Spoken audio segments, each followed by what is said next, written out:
And the debt-busting superhero is Mr. Richard Fenton, who joins us in the studio this morning. Good morning, sir. Good morning to you. It's the first time you've seen that. Yeah, that's fairly impressive stuff, isn't it? Do you like that? Yeah. Kick all those bills to the curb. I had no idea I was so agile. Yes, you are quite a nimble chap, aren't you?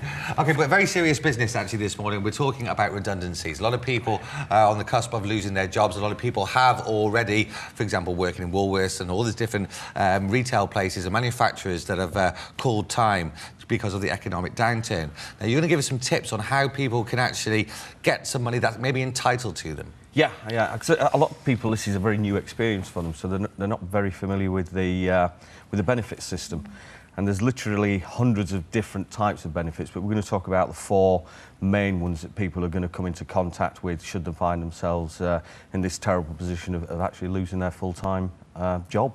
Well, should we start then with income support? Yeah, I mean, income support is probably the most well-known of all the benefits.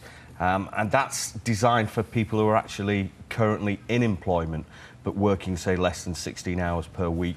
And anybody with savings between £3,000 and £8,000 a year. Anything above £8,000 and you're not going to be able to claim the benefit until you've used your own savings. £3,000 or more is going to affect the level of benefit that you can receive, but it's really designed to top up income. It's quite relevant to people who are what we would call underemployed. There's a lot of focus on people who are unemployed, which is very easy for the statisticians to keep up with, but underemployment would be people that are in part-time employment that really should be in full-time employment. OK. What about job seekers allowance? Yeah, that's does what it says on the tin. That's really designed for people who are actively seeking employment and able to work. 2 of those points are very important indeed. And that's designed to give people an income while they're out there looking for a job. You've got to remember you've got to be able to demonstrate that you are actually looking for work. So they will give you a diary to fill in so that you can talk about any job applications and interviews that you've been on. Again, if you have savings, I believe this is capped up to £12,000 a year. That will stop you receiving this particular benefit, but anything between £3,000 and £12,000, it will just affect the amount that you receive. And again, there is limitations. You can also work for up to 16 hours per week and still claim the benefit. OK, perhaps one of the more confusing areas is actually dealing with tax, and perhaps dealing with your own tax or dealing with tax credits, because there are credits available for low-income families. Family tax credits has been in the headlines, I think, on and off for the last 5-6 years.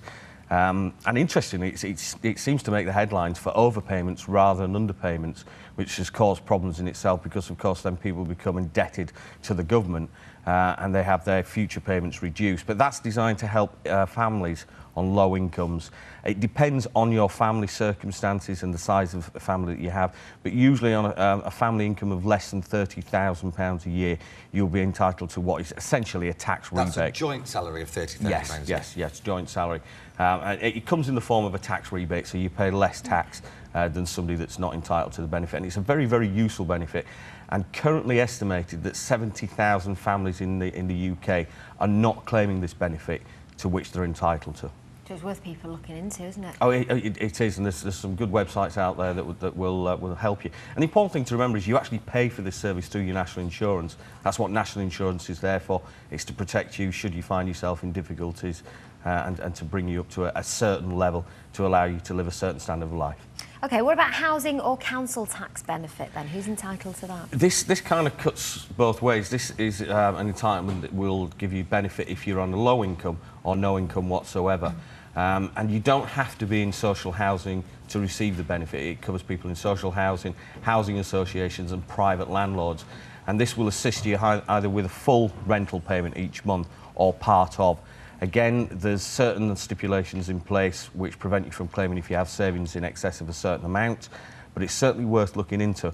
And the benefit not only covers your rental, it can also, alongside that, cover your council tax payments as well, which, depending on the area and the size of the property that you're in, can be very, very expensive. Substantial outgoing every month, isn't it? Yes, huge. Richard, you mentioned at the very beginning, though, there are going to be a lot of people who are facing redundancy for the first time. The going has been good for quite considerable time, and now all of a sudden, you know, people find themselves unemployed. There's a certain stigma attached to being unemployed. People may feel that their pride has taken a bit of a knock and not necessarily maybe feel a bit embarrassed or maybe not entirely sure about seeking help. But this is there for people, isn't it? This is something that they shouldn't feel embarrassed about. Absolutely, absolutely. It's there to protect you from falling below the poverty line. And there should be no stigma attached to claiming any kind of benefit. You actually pay for this benefit throughout your working life. There's no stigma attached to drawing on your pension, for example, in retirement.